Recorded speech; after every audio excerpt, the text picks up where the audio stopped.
A mafia boss in a crisp private school blazer is already a ridiculous sentence, right? And yet my hermano SL Padrino makes it feel like the only logical thing a man could do when the universe tells him, your twin brother is being tortured in a place with fluorescent lights, cafeteria pizza, and hall passes. Because Kane doesn't storm Mount Houghton High with guns. He storms it with a backpack, a fake schedule, and the kind of calm rage that makes you check your own pulse. Welcome back to Jonota News, by the way. If you like long, messy, emotionally loaded drama deep dives where we actually sit in scenes and talk about why they work, consider subscribing. I'm going moderate spoilers on this one. I'll talk about the major setups and a lot of the mid-game turns, but I'm not going to spell out the biggest endgame payoffs beat for beat. So here's the thing about this drama. The title is a promise and a threat. My hermano SL Padrino is not subtle about what it wants. It wants you to watch a powerful man weaponize discipline, money, fear, and intelligence against a school system that basically functions like a miniature dictatorship. And it wants you to feel sick about how easy it is for a kid with no memory and no social armor to get chewed up by people who have never heard the word no in their entire lives. The opening minutes are pure mood. We meet Kane in a neon-soaked backroom off a casino strip in Sierra Nevada, the kind of place where the carpet looks like it has secrets. There's low bass in the sound design, a slow camera drift, men in suits standing a little too still. Kane sits at the head of a table like he's not even trying to look intimidating, he's beyond trying. When someone slides him a folder, he doesn't open it right away. He just looks at the person like, do you understand how much time you are about to waste if this isn't worth my attention? And the actor, Diego Cardenas, who plays both twins, already sets the blueprint. Kane's face barely moves. His eyes do everything. Then the show lands the inciting punch, the folder isn't business. It's personal.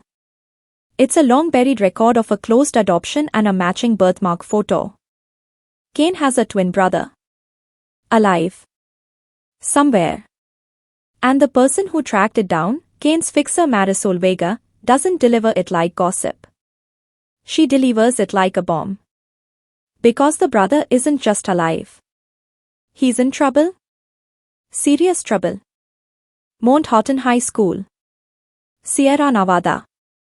The kind of prestige school that builds its reputation on college acceptance rates and quietly buries anything that would ruin the brochure. And just when you think this is going to be one of those overpowered protagonist fantasies where Kane strolls in and everybody claps because justice has arrived, the drama does something smarter. It makes you sit with Ian first. It makes you earn Kane. Ian Carter, adopted son of the Carter family, moves through the early episodes like a ghost who hasn't realized he's dead yet. He's polite in a way that feels strained. He apologizes before people even finish accusing him. He smiles too late. He holds his books like they're going to get stolen, because they usually do. And the show never lets you forget why, after a traumatic incident, Ian lost his memories. Not just little stuff, whole blocks of identity. Names. Context. The sense of I belong here. He's living inside a borrowed life with holes in it, and everyone around him acts like those holes are his fault. The bullying isn't presented as cartoon cruelty either, which honestly made it worse.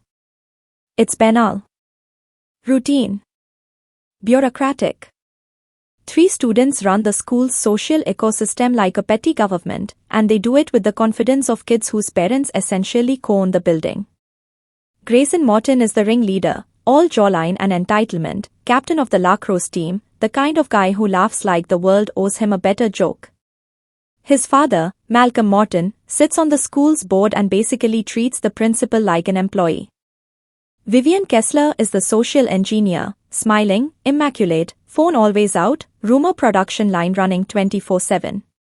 Her mother chairs the Mount Houghton Foundation, which is rich people code for, we decide what gets funded and what gets forgotten. And then there's Jace Halberg, quieter, meaner in a more surgical way, son of Vice Principal Halberg, which means consequences are a myth to him. Together they don't just bully Ian.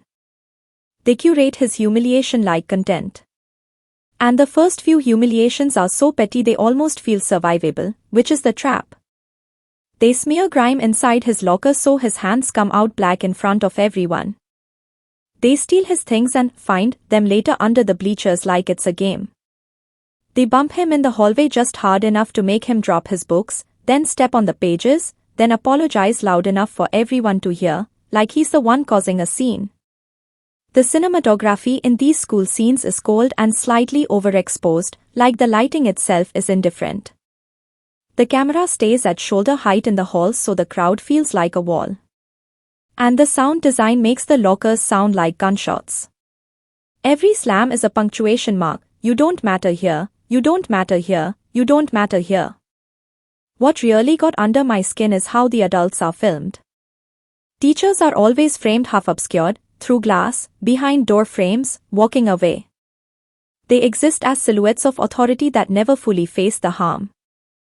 The only adult who consistently looks at Ian like he's a person is the school nurse, Miss Darlene Ruiz, and even she is written like someone who's learned the cost of caring too loudly. She helps him clean his hands, gives him gauze when his knuckles are scraped, but her eyes always flick to the hallway like she's checking if it's safe to be kind. And every time the show gives you a breath, it plants a question that keeps you leaning forward. If this is what they do in public, what are they doing when nobody's filming? Because yes, they're filming. That's part of the cruelty. Vivian runs a private group chat called Houghton Hall of Fame, where she posts clips of Ian tripping, Ian stammering, Ian looking confused when people call him by names he doesn't recognize. The show is very intentional about how it frames phones. They're always at the edge of the shot, like a hidden blade. It's not just bullying, it's narrative control. They're writing the story of who Ian is, and the school is accepting the story because it's easier than asking if it's true. The rooftop trap is where the drama stops playing nice. It starts with something so stupid it's genius in a sick way, a toy. A little wind-up dog Ian used to carry after his accident, because it calmed him. It's one of the few objects tied to comfort when your memory is broken. They steal it. Then Jace, with this fake soft voice, tells him it fell on the rooftop. Go get it, he says, like he's doing Ian a favor. Grayson adds, unless you are scared. Vivian tilts her head and smiles like she's watching a lab rat approach a maze. Ian goes because of course he goes. Because when you are isolated, you start bargaining for scraps of dignity. He takes the stairwell up, the camera following behind him with this slow, creeping steadicam that makes the air feel thinner. The stairwell lights buzz. The sound of his sneakers on concrete gets louder and lonelier. When he pushes the rooftop door open, the wind hits like a slap. The sky is a hard blue, too bright, and the rooftop itself is empty in that way that makes you feel exposed. A chain-link fence rattles. Somewhere below, you can hear the faint cheer of a practice game, like the world is having a normal day. He finds the toy near the edge, placed there on purpose. And the show does this brutal thing where it lets you see his relief first. His shoulders drop. His face softens. He takes 2 steps forward. Then he hears laughter behind him. Not just one voice. 3. And the phone camera click. Vivian is there with the others, like they teleported. Grayson says, smile, Ian. Jace says, don't fall. Vivian says, he won't. He wants attention too much. Ian's hands start shaking around the toy. He backs up. The fence rattles louder now. The wind is pushing at his clothes, tugging like it wants him to stumble. And the way Diego Cardenas plays Ian in this moment, he makes him small without making him weak. Ian's breathing gets shallow. His eyes dart like he's trying to map exits in a place with none. They don't push him here. They don't have to. The threat is enough. The footage is enough. The implication is enough. They hurt him emotionally to the edge and then laugh at him for being near it. And here's the part where I had to pause the episode, because it hit too close to a real-world truth. Cruelty doesn't always need a physical shove.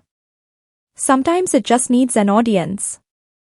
The harassment accusation arc is where the show turns from painful to infuriating, because it's so believable in the way it weaponizes reputation. Grayson's girlfriend, Cassie Lynn, a cheer captain with that polished, pageant-perfect face, suddenly confides in Vivian that Ian has been making her uncomfortable. The allegation is vague at first. He stared. He followed me. He said something weird. The show is very careful with language here, and that's why it works. Because vague accusations are easier to spread than specific ones. They become fog. And in fog, people see what they already believe. Within a day, the rumor isn't Ian stared. It's Ian harassed Cassie. Within 2 days, it's Ian grabbed her. By day 3, it's Ian is a creep. People stop sitting near him. Teachers look at him differently. The security guard, Mr. Phelps, starts randomly checking Ian's bag. Vice Principal Halberg calls him in and speaks to him in that slow, patronizing voice adults use when they've already decided you are guilty but want the performance of fairness. And Ian, with his missing memories, can't even defend himself properly because he can't remember enough of his own recent history to know what's being twisted. There's a scene where he's in the bathroom staring at his reflection, whispering, "Did I?" like he's trying to interrogate himself. The mirror is speckled. Fluorescent light makes his skin look grey. And he's not asking because he did it, he's asking because everyone else believes it, and when you are isolated long enough, you start doubting your own reality. That's when the Carter family enters the story as more than just background. Richard Carter is introduced like an institution. He's the kind of father who doesn't hug, he places a hand on your shoulder like a brand. He's a prominent attorney in Sierra Nevada, a man who donates to Mount Horton and gets his name engraved on plaques. Elaine Carter is warmer on the surface, but the warmth is controlled. She's the kind of mother who says, "We'll handle it," in a tone that means, "We'll manage the optics." And their daughter Riley Carter. Riley is the one the camera loves. She moves like she's used to being watched. She's student council president, the face of the school's values, and she treats Ian like a charity project in public and an inconvenience in private. I'm going to say something slightly contrarian here, and I know some people will hate it. The Carters are not written as pure villains at first, and that's the point. The show wants you to see how good families can still be dangerous when their love is conditional. They did adopt Ian. They did give him a home. They also treat him like a fragile investment that can lose value. There's this brutal dinner scene where Richard Carter slides his phone across the table and on the screen is a blurry hallway video of Ian following Cassie. You can tell it's edited. You can tell it's framed to make Ian look predatory. Elaine looks like she's going to cry, but she doesn't ask Ian how he's doing. She asks, "Why would you put yourself in that position?" Riley doesn't even look at him, she scrolls her own phone and says, "Do you know what people are saying about our family? Our family. Not you. Not your pain. Our image." And Ian, who is already drowning, hears the final verdict. He's not just being bullied. He's becoming a liability. The show keeps tightening the screws until Ian's shame becomes its own gravity. You can feel him shrinking. His posture collapses. He stops eating. He starts walking the long way to class to avoid people, and the camera follows him from a distance like he's being stalked by the building itself. Then comes the rooftop again, but this time it isn't a trap. It's a decision. The sequence is filmed like a silent scream. Ian walks up the stairwell with the same buzzing lights, but now the sound is muffled like cotton in your ears. The music drops out completely. All you hear is his breathing, his shoes, and the occasional distant laughter from below. He pushes the rooftop door open and the wind is harsher, colder. The sky is darker, like the color grading has lost hope. He steps toward the edge and the camera doesn't rush, it stays behind him, respectful and sick, like it can't stop him but it can witness. When Richard and Elaine arrive, it's not heroic. It's frantic. Elaine's heels scrape concrete. Richard's voice cracks for the first time in the series when he yells Ian's name. Riley follows, but she stays a step behind them, like she doesn't know what role to play. Ian turns, and his face is wet. Not just tears, wine-driven, messy, human. He says, I don't want to be a burden. He says, I keep embarrassing you. And Elaine says the worst possible thing in that moment, not because she's evil, but because she's panicked and conditioned. Just come down and we'll fix this. Fix this. Like it's a stain. Like it's an inconvenience. Like it's a PR problem standing on a ledge. Ian's hands grip the fence. His knuckles are white. He looks at Riley and his voice gets quieter. I'm sorry, he says. And Riley's face does something complicated: guilt, fear, anger. I'm not going to pretend it's simple. She takes a step forward and then stops, like she's afraid of what he might say next. And that's when Kane appears. I'm not exaggerating, Kane's entrance is staged like a myth walking into a real-life nightmare. The door bangs open and there he is, same face as Ian, different energy entirely. He's in dark clothes, not a school uniform yet, hair slicked back, eyes sharp. For a split second, everyone freezes, because the brain can't compute two of the same person in the same space. Elaine's hand flies to her mouth. Richard looks like he's seen a ghost. Riley's eyes widen like the world just tilted. Kane doesn't look at them first. He looks at Ian. And you can see something in Kane's face crack, just a hairline fracture of emotion that he immediately tries to control. He walks forward slowly, hands open, like he's approaching a wild animal. His voice is low. Don't, he says. Not dramatic, not loud. Just, final. Ian stares at him like he's hallucinating. Who are you? He whispers. Kane swallows. You see his throat move. I'm your brother, he says. I've been looking for you. And the show holds on Ian's face in this devastating close-up, because Ian wants to believe him. You can see it. But memory is missing, so belief has nowhere to land. It's like trying to stand on air. This is where the series earns its emotional credibility for me, because it doesn't treat this as a magical fix. Kane's presence doesn't instantly save Ian. It doesn't undo the shame like flipping a switch. Ian's body is already in crisis. The scene becomes chaos, Elaine screaming for someone to call 911, Richard trying to pull Ian back, Kane moving faster, grabbing Ian's arm, wind howling, the fence rattling.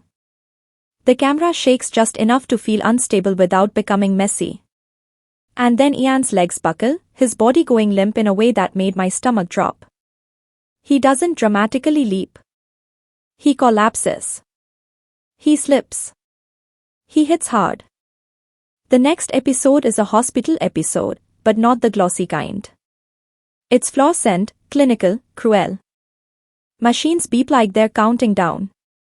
Kane stands outside the ICU with blood on his knuckles because he punched a wall in the stairwell, and Diego Cardenas plays it like a man who doesn't know what to do with helplessness. Kane can buy anything. He can threaten anyone. None of that matters when a doctor says words like vegetative state. And the doctor does say it, bluntly. Dr. Sato, the neurologist on call, is written as refreshingly unromantic. She doesn't sugarcoat. Ian has severe brain trauma. The chance of waking is almost non-existent. The Carter parents hear it unfold in different ways. Elaine goes quiet, like her voice got taken. Richard starts bargaining, like he can litigate biology. Riley stands against the wall and stares at the floor, and the camera lingers on her hands twisting together until her knuckles turn red. Kane hears it and becomes something else. There's a scene that's basically the thesis of the show, Kane in a hospital hallway, back against a vending machine, staring at his reflection in the glass of an ICU door. He looks like Ian. He looks like the boy on the bed. And he says, very softly, no, not as denial. As a command. The music returns here, but it's not triumphant. It's this low, pulsing string motif that feels like a heartbeat being forced. Kane calls Marisol and tells her to find the best neurosurgeon in the world, no matter the cost. He doesn't say it like a cliché. He says it like he's placing a hit on fate.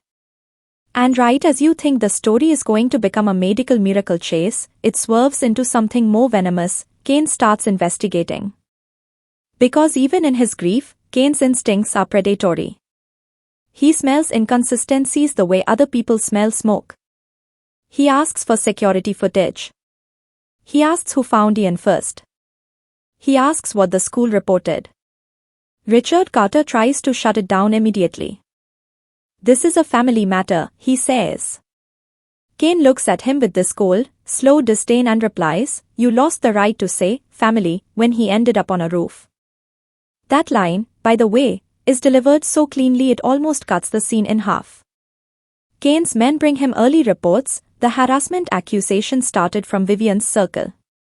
The rooftop incident has missing footage. Vice Principal Hallberg filed the report, not the principal. A janitor signed off on a maintenance log that doesn't match the date. Little things, but Kane lives in little things. In Kane's world, little things are where bodies get buried. And here's the rehook that basically locks you into binge mode. If the incident wasn't what it looked like, then who benefits from Ian being silent? Kane makes his next decision in a way that tells you everything about his character. He doesn't send men into the school to rough kids up. He doesn't bribe the board from the outside. He goes in himself. He tells Marisol and his driver Nico, "I'll call if I need anything." And they both look at him like he's lost his mind, because, "Sir, you are a mafia boss. You do not need to attend AP Literature to solve a problem." But Kane insists. He wants to see it. He wants to smell the halls, watch the faces, learn who flinches and who smirks. And yes, the undercover student thing is objectively absurd. The actor is clearly older than a high school senior, and the show knows it. There's even a little wink early on where a teacher squints at Kane and goes, "Mr. Carter, you've grown." And Kane just deadpans, "Yeah. Milk." I laughed. I'm not proud. But I laughed. The disguise works because Kane looks exactly like Ian, and the school is so self-absorbed it can't imagine the world contains consequences. Everyone assumes Ian recovered enough to return. Richard Carter tries to stop it. He's furious at Kane for using the family name, but Kane doesn't ask permission. He shows up at the Carter home, takes one of Ian's spare uniforms out of the closet like he owns the place, and says, "I'm not here to be polite." This is where Diego Cardenas really starts flexing, because Kane as Ian is a performance inside a performance. Kane has to pretend to be a boy who is gentle, confused, apologetic. But Kane is none of those things. So the show gives us these delicious micro-moments where Kane catches himself. He'll start to speak with authority, then soften it.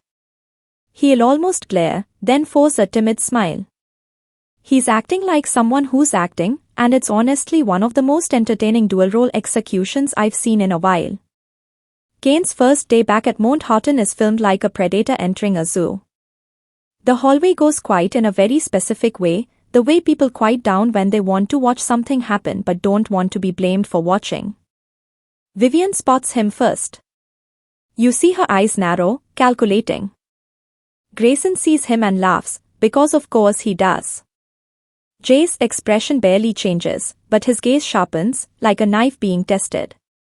And Kane, in Ian's body, walks past them without flinching. That's the first crack in their power. Bullies depend on predictable reactions. Fear. Tears.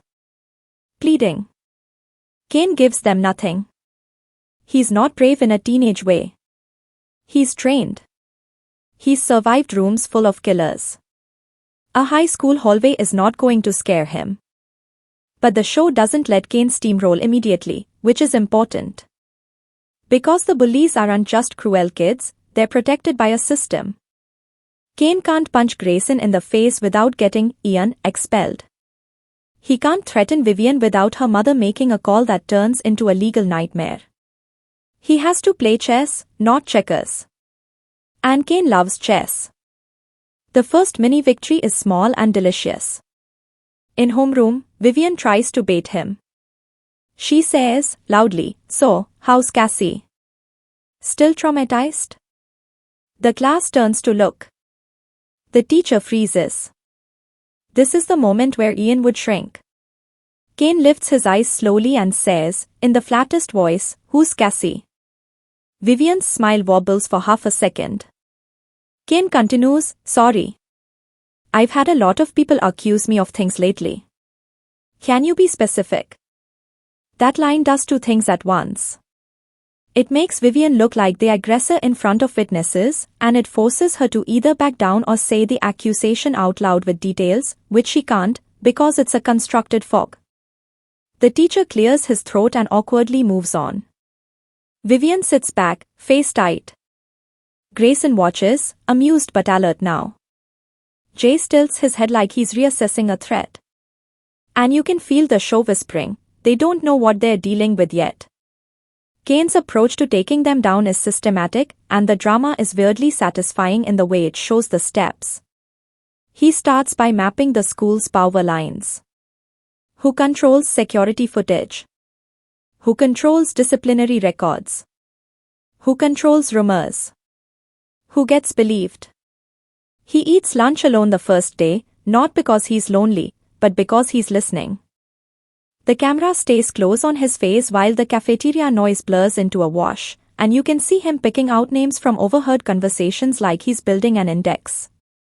The show introduces an unexpected ally here, Lena Park, a scholarship student who works in the library and has that quiet, tired intelligence of someone who's been surviving rich kids for years. Lena knew Ian before the rumors. She was one of the only people who treated him like a person. When Kane sits near her in the library, she's cautious. She says, "You look like him, but you don't feel like him." Kane doesn't deny it. He doesn't confirm it.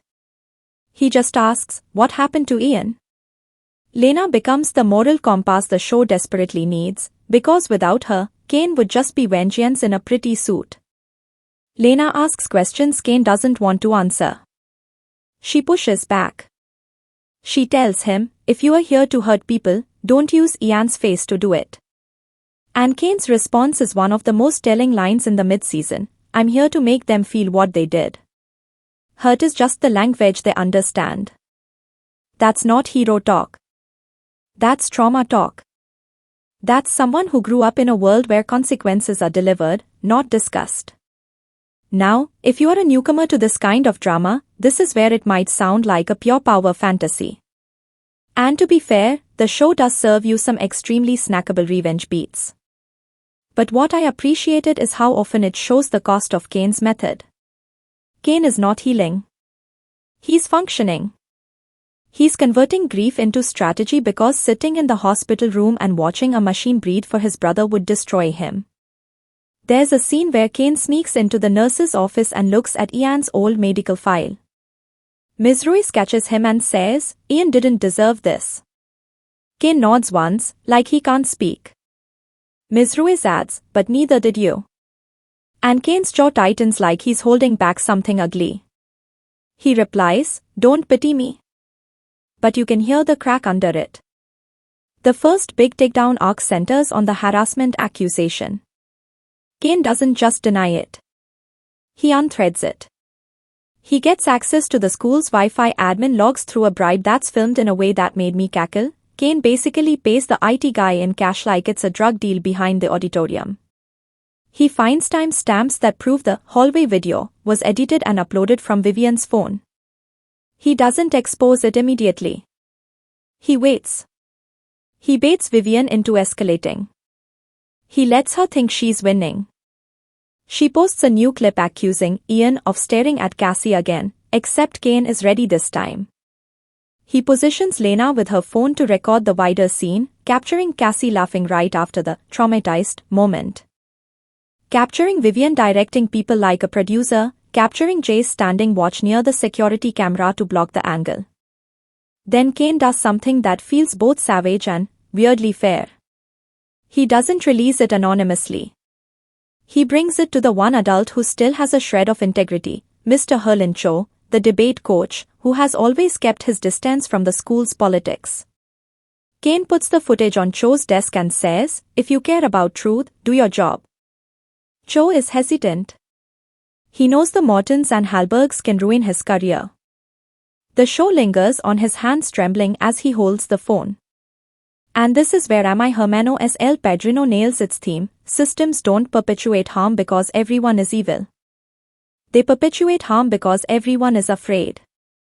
Cho eventually takes it to the principal, Dr. Arden Wexler, who is introduced as the kind of administrator who speaks in motivational poster phrases while burying fires in the basement. Wexler watches the footage and says, "This is concerning." Concerning.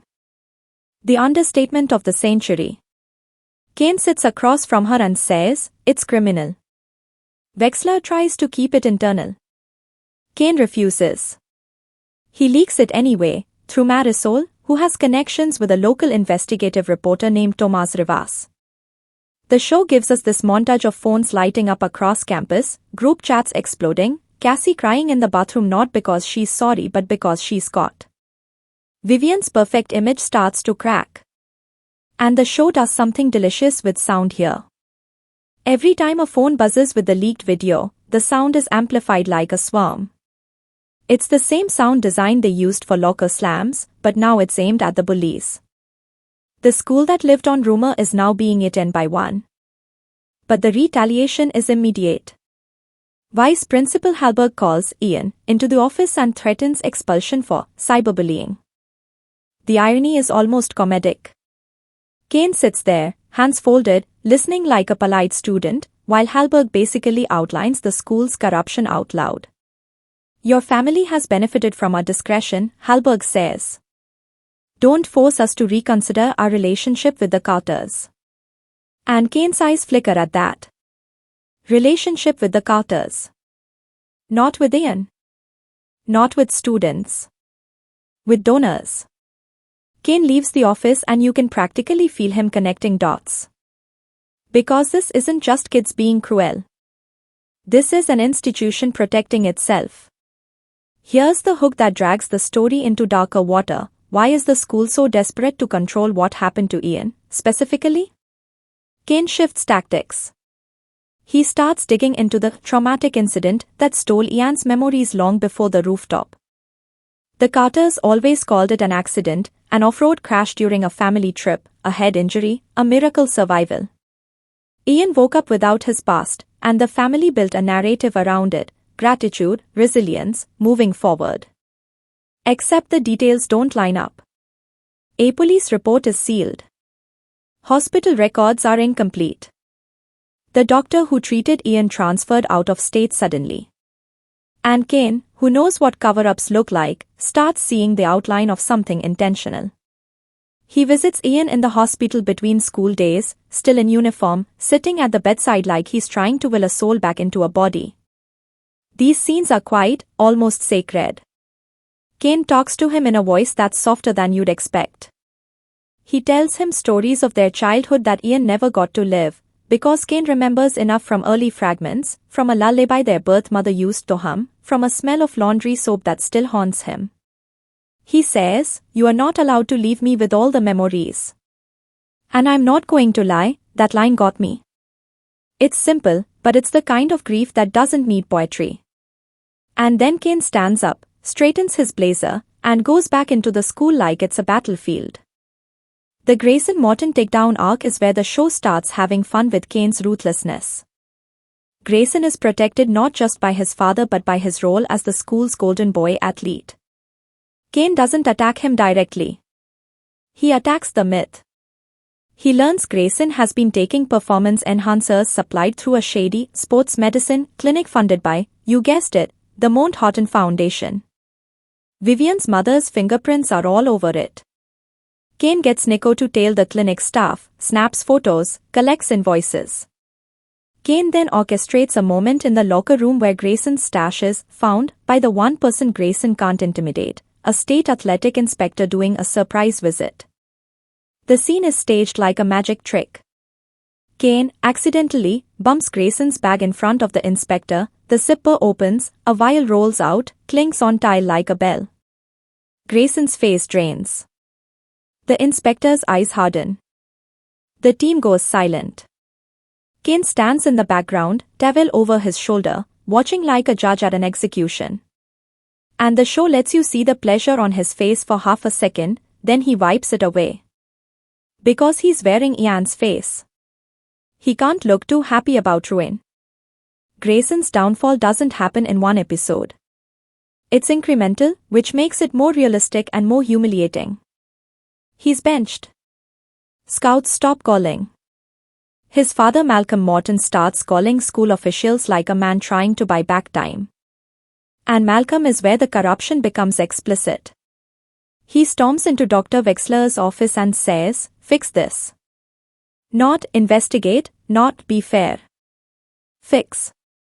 Kane overhears part of the conversation from outside the door, and the camera frames him through the glass, his reflection overlaying Malcolm Morton's face like a haunting. It's a gorgeous shot. The show is constantly doing these doubles and reflections because identity is the whole game here: who you are, who people think you are, and who gets to decide. Vivian, sensing control slipping, escalates into cruelty. She targets Lena Park next, because bullies always go for the weak link when the main target stops bleeding.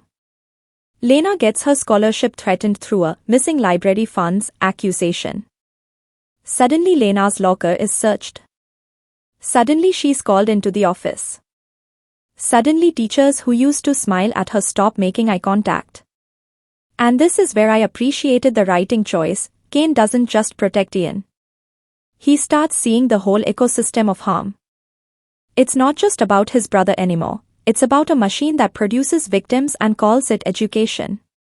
Kane responds by doing something that is morally grey as hell, and I loved the show for not pretending otherwise. He plants a recorder in Vice Principal Hallberg's office using Marisol's connections to a security contractor. He catches Hallberg on tape discussing how to manage scholarship students who cause trouble.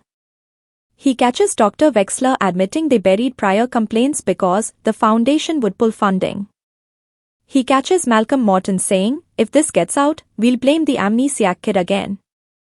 Kane leaks the audio in pieces, strategically, like drip-feeding poison into the water supply. The school starts eating itself. Parents start asking questions. The board holds emergency meetings. The local news shows up outside the gates. Students start whispering not just about Ian, but about the adults. And every time the show cuts from the school chaos to Kane's hospital visits, it hits you with the emotional truth. Kane is burning down a world because one person he loves is lying unconscious inside another. Now, the drama could have easily made Kane a spotless avenger. It doesn't. It shows the collateral. One of the most quietly devastating scenes in the first half is when Elaine Carter visits Ian and finds Kane asleep in the chair beside the bed, still in his school uniform, tie loosened, face slack in exhaustion. For a moment, she sees him not as a threat but as a boy, because he is still young, no matter how many men he's ordered around. Elaine reaches out like she might touch his shoulder, then stops. She looks at Ian, then at Kane, and her face breaks in this private way, like she's realizing she raised one child and neglected another without even knowing. Then Richard Carter enters and the spell snaps. He sees Kane and his expression turns to stone. He says, "Get out." Kane opens his eyes and looks at him like he's measuring a coffin. He stands slowly, straightens his blazer, and says, "Not until I know who did this." Richard responds, "You don't belong in our lives." And Kane, without raising his voice, replies, "You don't belong in his." If you are waiting for the moment where Kane becomes openly violent, the show teases it constantly, like a spring being held down. There's a hallway confrontation where Jace Hallberg corners Kane near the stairs and murmurs, "You are acting different." Kane smiles, tiny, dangerous, and says, "Maybe you are just noticing." Jace leans in and whispers, "We can put you back on that roof." Kane's expression doesn't change, but his eyes do. They go dead. And for a second, you see the mafia boss under the schoolboy costume. Kane steps closer until Jace instinctively backs into the wall. Kane says, very softly, "Say it again." Jace tries to smirk, but it falters. He says, "Or what?" Kane replies, or you learn what it feels like when someone decides you are not human. It's chilling because Kane isn't bluffing. He's just choosing, moment by moment, not to cross a line that would ruin his entire plan. That restraint is what makes him scary. Anybody can lash out. Kane calculates. And the rehook here is nasty. If Kane is holding himself back this hard, what happens when he stops? Mid-season, the show widens the scope beyond the school, and this is where the title starts to fully click. Kane isn't just some angry brother.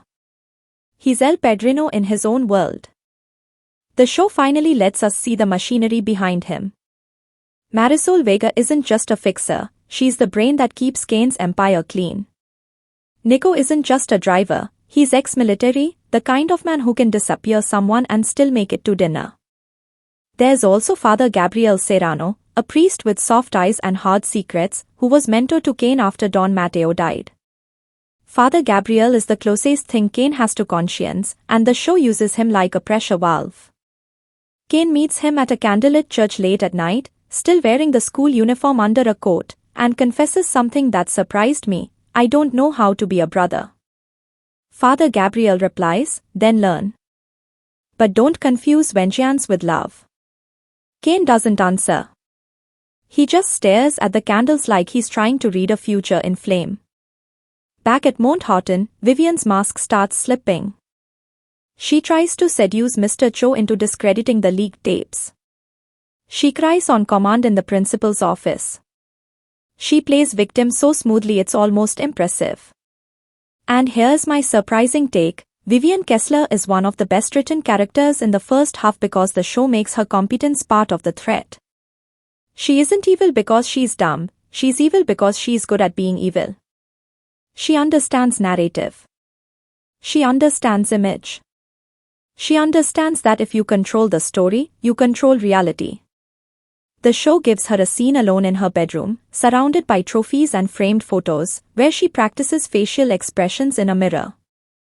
I'm serious. She smiles, then lets it fall, then widens her eyes like she's shocked, then lets tears pool. It's like watching an actor warm up. And it's terrifying, because she's been trained to perform innocence as a weapon. Kane, of course, sees through it. He sets a trap of his own. He creates a fake opportunity. He leaves an envelope in his locker labeled Ian Carter Medical File, knowing Vivian has been obsessed with proving Ian is unstable. Vivian steals it, thinking it contains proof that Ian has a history of inappropriate behavior or mental illness. Instead, it contains photocopies of Foundation financial documents, donations routed through shell accounts to the school's security contractor. It's evidence of corruption, but it's also bait. Because Kane has Lena record Vivian taking the envelope, and he has Marisol ready to forward the footage to Tomas Rivas. Vivian realizes too late. She tries to return it. Kane catches her in the hallway and says, quietly, "You like stories. Here's one: you steal evidence, you get caught, and everyone learns what you've been doing." Vivian's eyes flash with hatred. She hisses, "You think you're smarter than us." Kane replies, "I know I'm more desperate."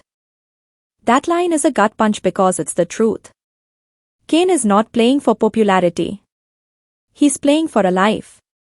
And then the drama starts threading in the Carter family secrets in a way that made me sit up.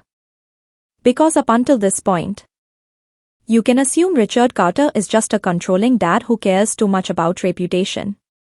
But the deeper Kane digs, the more the Carters start looking like they're not just adjacent to the school's corruption, they're foundational to it. Kane gets access to sealed documents through a contact in the county clerk's office. He learns the Carters didn't just adopt Ian, they obtained him through a private network connected to Mount Horton's donor circles. There are payments. There are NDAs. There's a nurse's signature that appears in multiple adoption cases. And suddenly the phrase, "the accident that stole Ian's memories," starts sounding less like fate and more like design. There's a moment where Kane is in the school archives room. Yes, Mount Horton has an archives room because of course it does. Rich schools collect their own history like their kingdoms, and he finds a yearbook photo from 17 years ago of a fundraising gala. Elaine Carter is there, younger, smiling. Richard Carter is there, arm around her. And standing near them is Malcolm Morton. And behind them, half in shadow, is a man Kane recognizes from his own childhood nightmares, Don Matteo Serrano. That reveal hit like a hammer. Because it implies the worlds were never separate. The mafia boss and the respectable donor family have been orbiting each other for years, pretending they aren't the same universe. Kane takes the photo to Father Gabriel, who looks at it and goes very quiet. He tells Kane, "Some alliances were made to protect you." Kane snaps back, "Protect me from what?" Father Gabriel doesn't answer directly. He says, "Your mother tried to keep you both safe. Powerful people had other plans." Kane's hands shake for the first time in the show. He whispers, "They took him." Father Gabriel replies, "And they built a life on it." So when Kane starts suspecting the Carters are behind the school's protection of the bullies, it's not paranoia. It's pattern recognition. Riley Carter becomes the pivot point. For the first half of the drama, Riley is written in this slippery way where you can't decide if she's victim, villain, or both. She visits Ian in the hospital and cries like she means it. She also makes phone calls to people on the board and says, "We need to control the narrative." She defends Ian in public sometimes, then snaps at him in private. With Kane posing as Ian, Riley's confusion becomes a storyline of its own. She notices the difference. She tests him. She asks questions that feel like traps.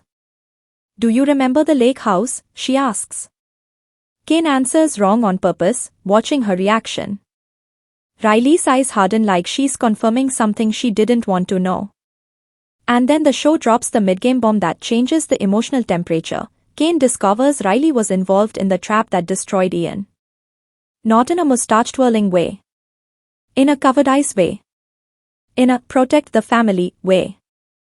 In a way that, honestly, is sometimes harder to forgive. Kane learns it through Lena, of all people.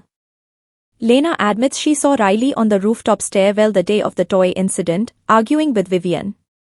Lena didn't understand it then, but now she remembers Riley saying, "If he talks, it ruins everything." Kane's face goes blank. He asks, "Talk about what?" Lena says, "I don't know." But Riley looked scared. Like she wasn't scared of Ian.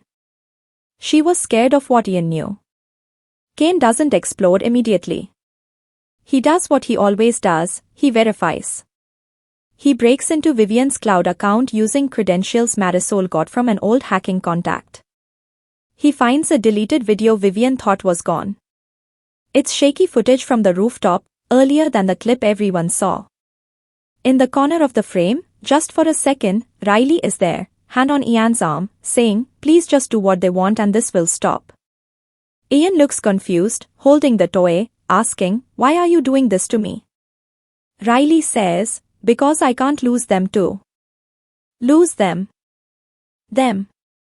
Not you.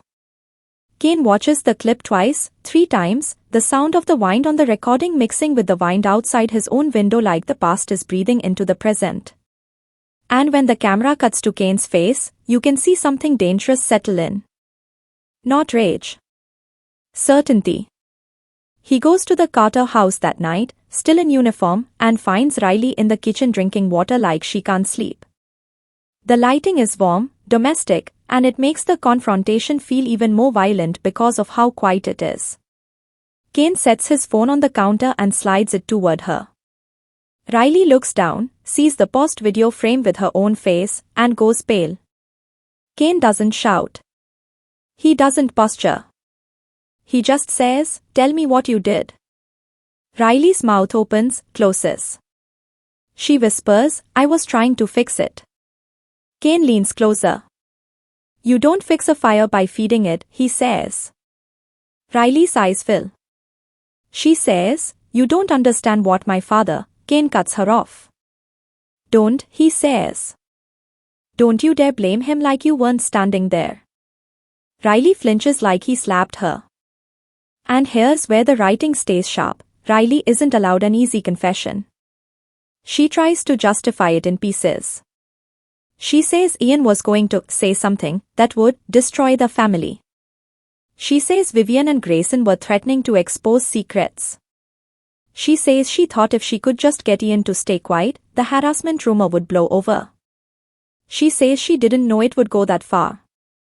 Kane listens, ice cold, and then asks the question that turns the knife. Did you ever ask him what he wanted?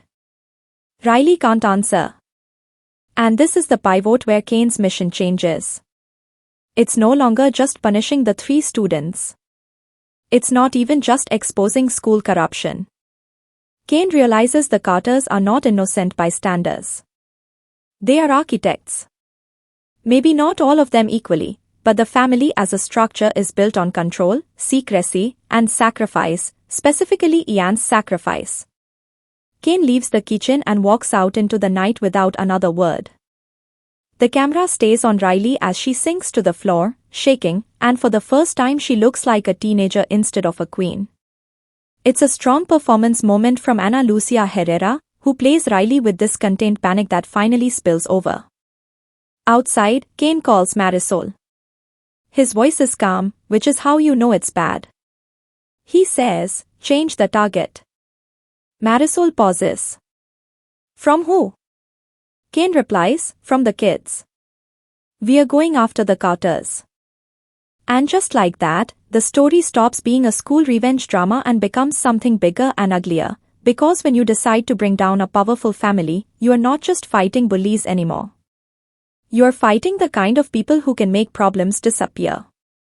Kane stands under a streetlight in the Carter driveway, the school blazer hanging on him like a costume he's outgrown, and the light makes his face look half Ian, half stranger. He looks back at the house once, like he's memorizing what he's about to burn down, then he turns and walks into the dark with the kind of purpose that doesn't allow mercy. And he turns and walks into the dark with the kind of purpose that doesn't allow mercy. The next morning, Mount Houghton still smells like disinfectant and expensive perfume, and Kane walks through those doors like he's stepping back into a costume that suddenly disgusts him. The show does this sly little thing with the color grade at this point. The school scenes get even colder, more metallic, while anything connected to the Carter house warms up into this honeyed, perfect family, lighting that now feels sinister. It's like the visuals are telling you, yeah, this looks safe. That's the problem. Kane's revenge on the Carters doesn't start with a dramatic confrontation. It starts with paperwork. Which is honestly funnier, in a grim way, because you can feel Kane realizing, these people don't fear fists. They fear exposure. They fear losing the scaffolding that holds up their respectability. So Kane goes after the scaffolding. Marisol Vega becomes the MVP of this stretch. The drama finally lets her step out from Kane's shadow and show why she's terrifying in her own right. She isn't a hacker girl cliché, she's a strategist with taste. She wears these sharp, neutral suits, hair always immaculate, and she talks like every sentence has already been weighed for legal risk. Kane meets her in the back of a quiet cafe, still in uniform, and she slides him a thin folder like she's handing him a menu. Carter and Pierce Law Group, she says. 3 major corporate clients. 2 are dirty. 1 is terrified. Kane barely glances at the pages. Pull the thread, he replies. Marisol's smile is small and mean. Already did. That's the rehook the show leans on for the next few episodes. When the Carters start to wobble, you realize just how much of Sierra Nevada they have their hands on. Richard Carter is the kind of man who built his career on being untouchable. The writing makes that clear in these gorgeous little scenes at his law office, where everything is glass and soft lighting and the receptionist calls him Mr. Carter, like it's a title. Clients come in with problems, and Richard doesn't just solve them, he rewrites them into something that benefits him. There's a scene where he tells a nervous business owner, truth is negotiable. Consequences are not. And I swear that line is basically the Carter family creed. Kane's first strike is elegant. He doesn't touch Richard directly. He touches the people who trust Richard. One of Richard's biggest clients, a real estate developer named Soren Vale, suddenly gets audited. Then another client gets hit with a lawsuit they thought was buried. Then a third finds out their sealed settlement is about to be unsealed by a judge who, interestingly, just received an anonymous tip with receipts. You can feel Kane's mafia brain in this. Isolate the target, remove their allies, choke their resources, then let them panic into mistakes. Meanwhile, in the school, Vivian and Jace are scrambling to regain control after the leaked audio and the edited harassment videos scandal. This is where the show's pacing gets kind of delicious because it's doing two wars at once, the teenage war of reputation and the adult war of power. And the show keeps cutting between them like it's saying, look how similar they are. Look how early people learn these tactics. Vivian tries to flip the narrative by turning herself into the victim of cyber harassment. She gives a teary speech at a student assembly, wearing a white blouse like she's auditioning for sainthood, and she says she's scared to come to school. The camera pans across the student body, and you can see who buys it. You can see who doesn't. You can see Riley sitting stiff as a statue, jaw clenched, because she knows Kane is sitting somewhere watching this like it's a performance review. Kane, in the back row, claps politely at the end. Not sarcastically. Not dramatically. Just polite. And Vivian's eyes flick toward him, and for half a second her face falters, because she can't tell what he knows anymore. That uncertainty is Kane's weapon. He doesn't have to threaten her, he just has to be unreadable. And then, because this drama understands escalation, Vivian does the one thing that makes it personal in a new way. She targets the hospital. She doesn't walk in and unplug machines or anything cartoonish. She uses her mother's foundation connections to make a call about security concerns, and suddenly the ICU visiting policy changes. Kane shows up to see Ian and is told visiting hours are restricted, exceptions require family authorization, and since Ian is a Carter dependent, the Carters decide. Kane stands at the nurse's station, still holding a small bag of Ian's favorite snacks he can't even eat, and you can see fury gather behind his eyes like storm clouds. Ms. Ruiz, the school nurse, actually shows up at the hospital later that day, because she's been checking on Ian quietly, and she tells Kane, "They're trying to cut you off." Kane replies, "Let them try." But then the show cuts to Kane in his car gripping the steering wheel so hard his knuckles whiten, and that's the first time you see him genuinely shaken. Because money and violence don't mean anything if someone can legally keep you away from the person you're fighting for. If you are wondering when Kane stops playing chess and starts flipping tables, this is the stretch where the table legs start creaking. He goes to the Carter house that night and confronts Elaine, not Richard. And this is one of those scenes where the show gets weirdly intimate, like it's done with the thriller gloss and wants to talk about motherhood and guilt. Elaine finds Kane in the living room, standing in front of framed family photos, Riley at a debate tournament, Ian smiling awkwardly at a charity gala, Richard shaking hands with politicians. Kane stares at the glass like he's looking at evidence in a case. Elaine's voice is careful. "You can't be here," she says. Kane doesn't turn around. "You can't keep me from him," he replies. Elaine swallows.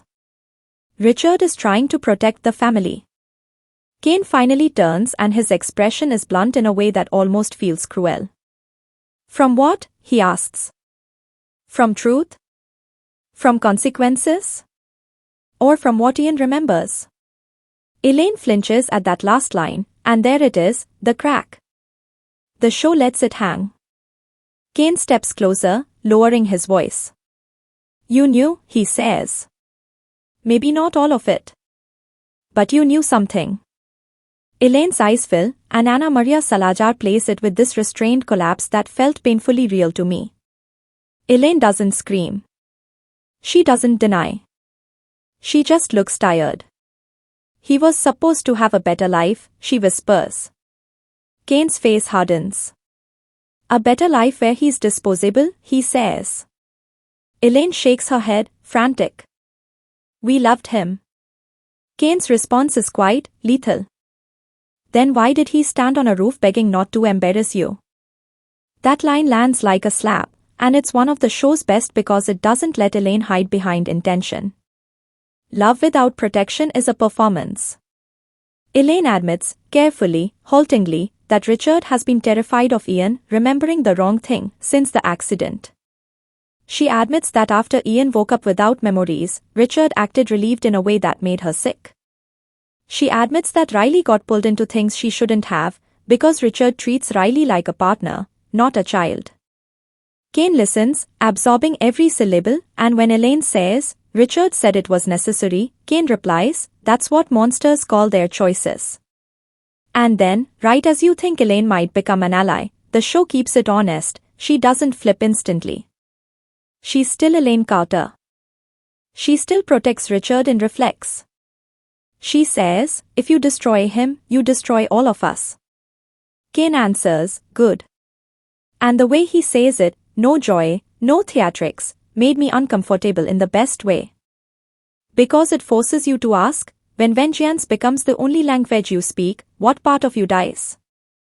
That question matters, because Kane is not emotionally okay through any of this.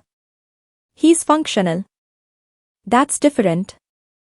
Back at Mount Horton, Kane starts pulling the school apart from the inside in ways that are honestly kind of addictive to watch, even as you feel guilty enjoying it. He joins the student disciplinary committee. Yes. The mafia boss joins a school committee. And again, the show knows how absurd that sounds, so it plays it straight with just a hint of wink. Dr. Wexler, desperate to look transparent after the leaks, announces they're adding a student representative to promote fairness, and Riley volunteers Ian because it looks good. Kane accepts with this polite nod like he isn't about to weaponize the position like a crowbar. The committee meetings are filmed like mini courtrooms, long table, harsh overhead light, faces framed tight. Vice Principal Hallberg sits at one end, Dr. Wexler at the other, and in the middle are teacher reps who keep their eyes down like they're trying not to exist. Kane sits, pen in hand, taking notes like a diligent student. And then he starts asking questions.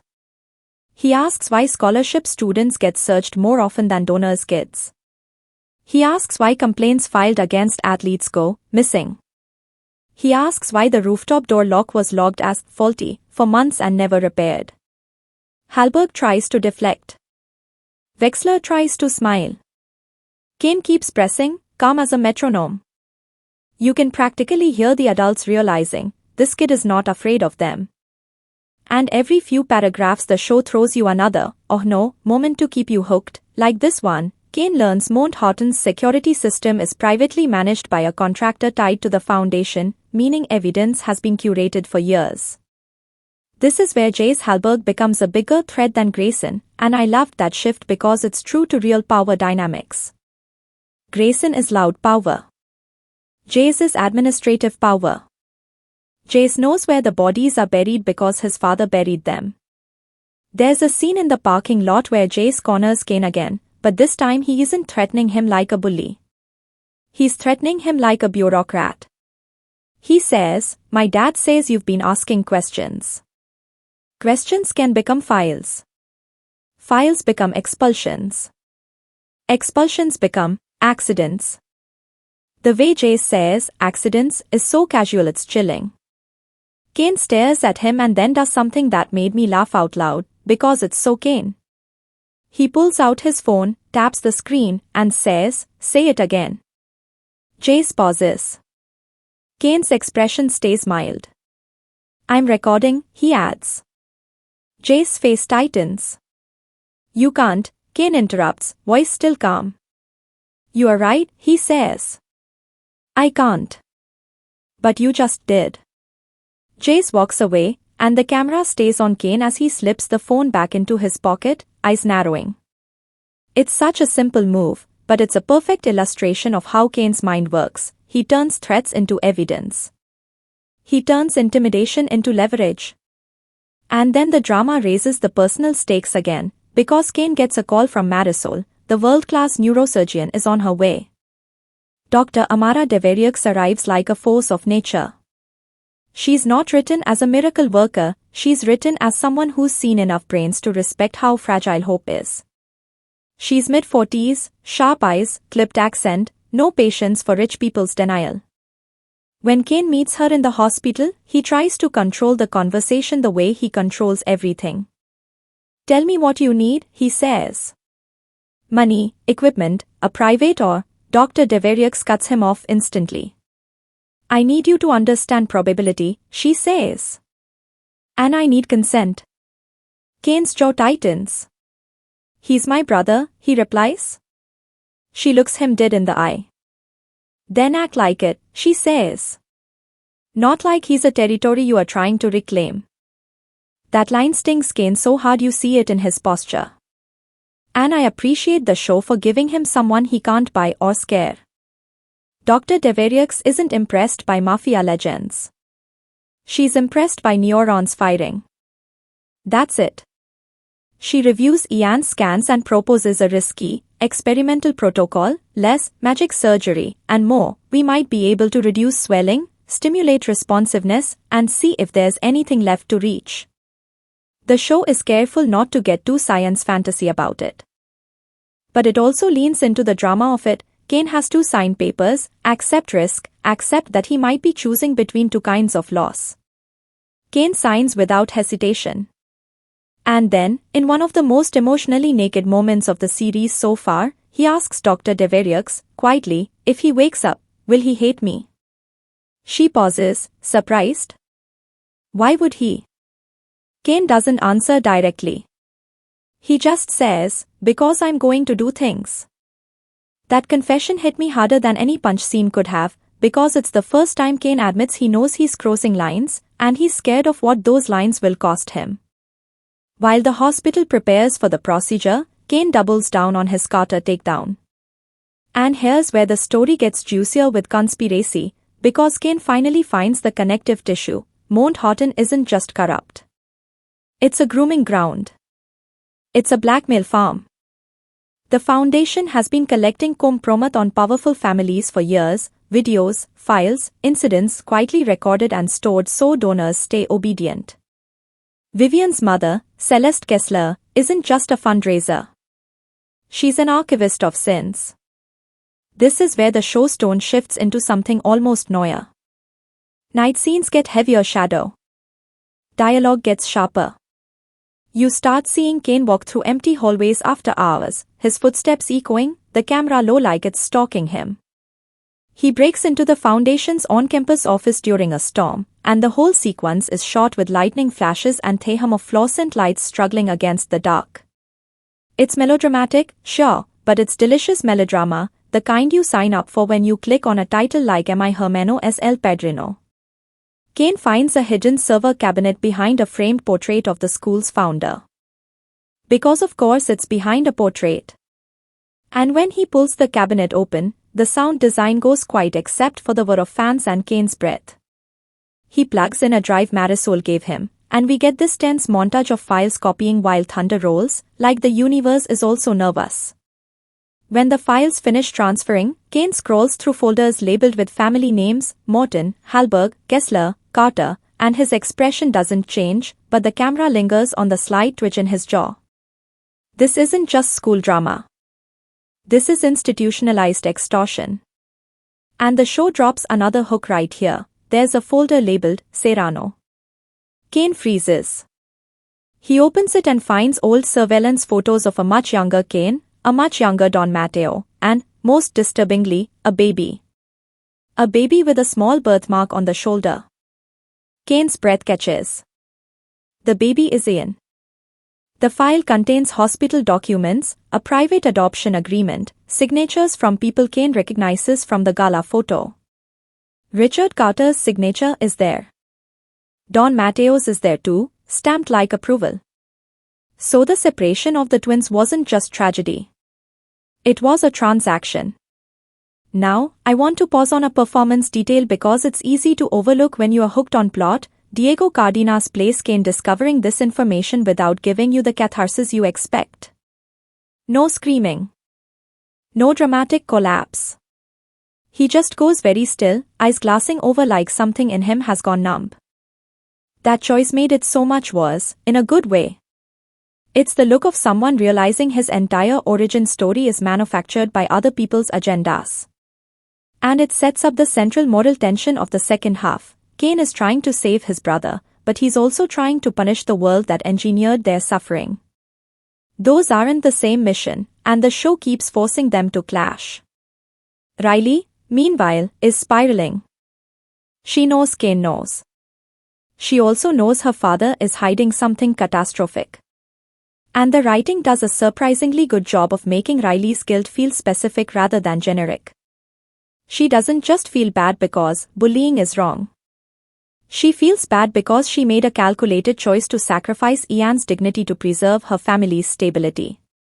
She treated a human being like a cost-benefit analysis. And now she can't unsee it.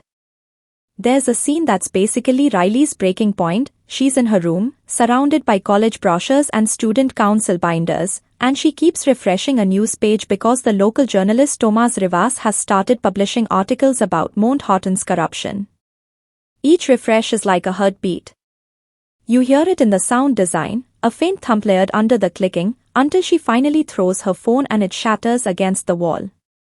Elaine walks in and flinches at the broken screen. Riley turns on her, voice shaking. "You knew," she accuses. Elaine tries to deny, then stops. Riley's eyes fill.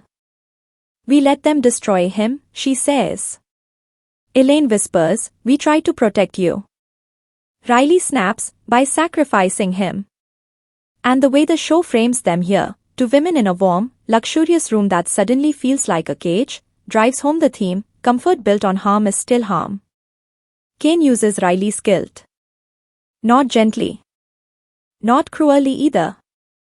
Just, strategically. He approaches her after school near the auditorium, where the light slants through dusty windows and makes the air look thick.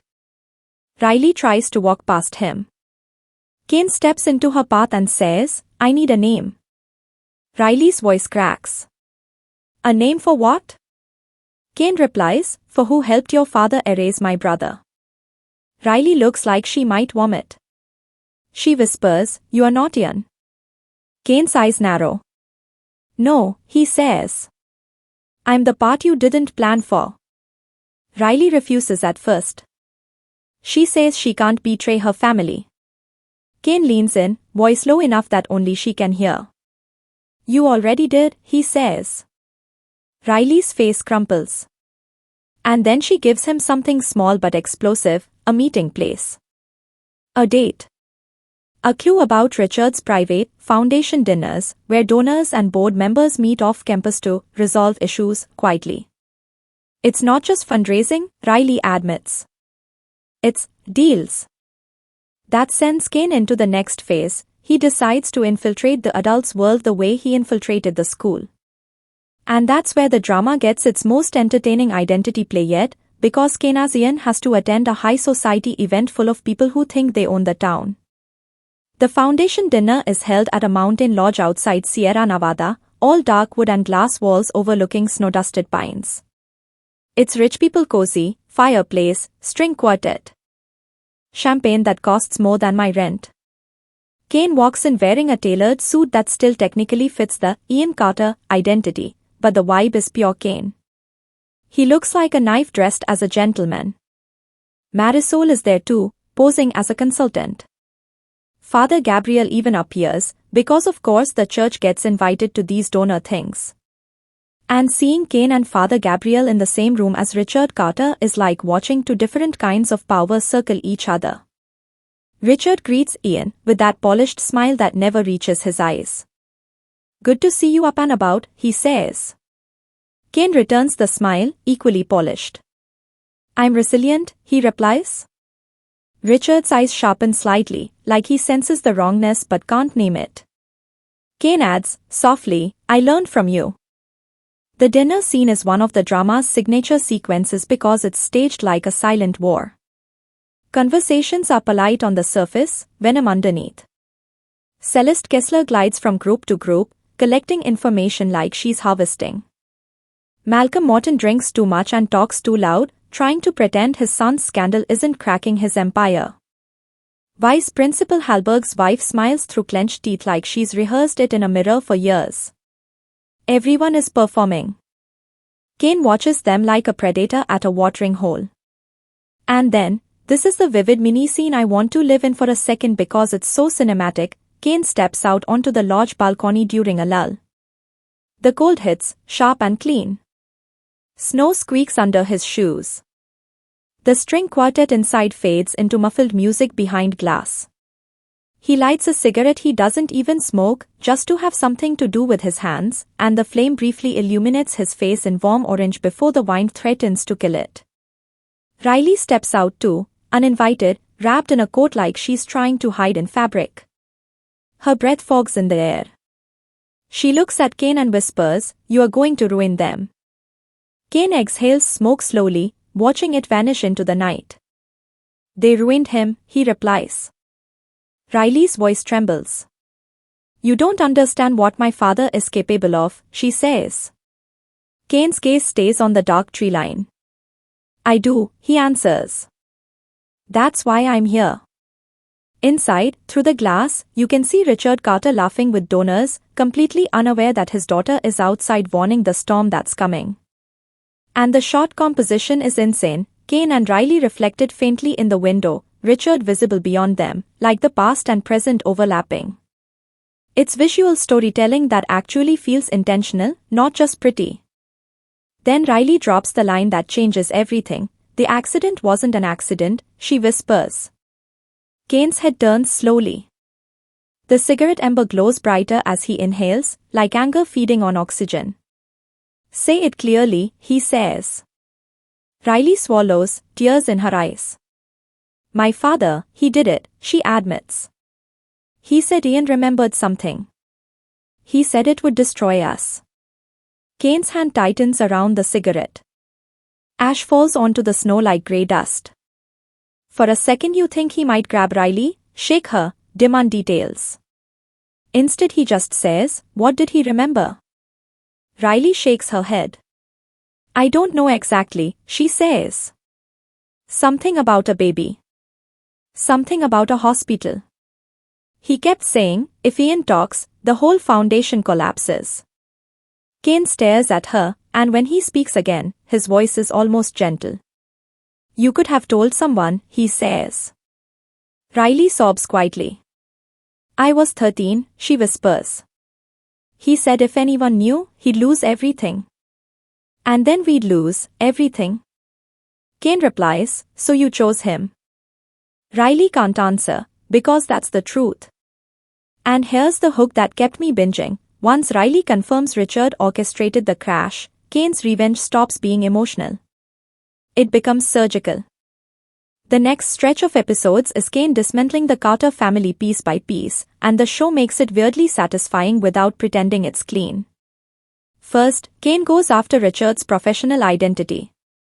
He leaks selected documents, carefully, not enough to implicate Kane directly, but enough to trigger scrutiny, about Richard's involvement in sealed adoption arrangements and donor conflicts of interest.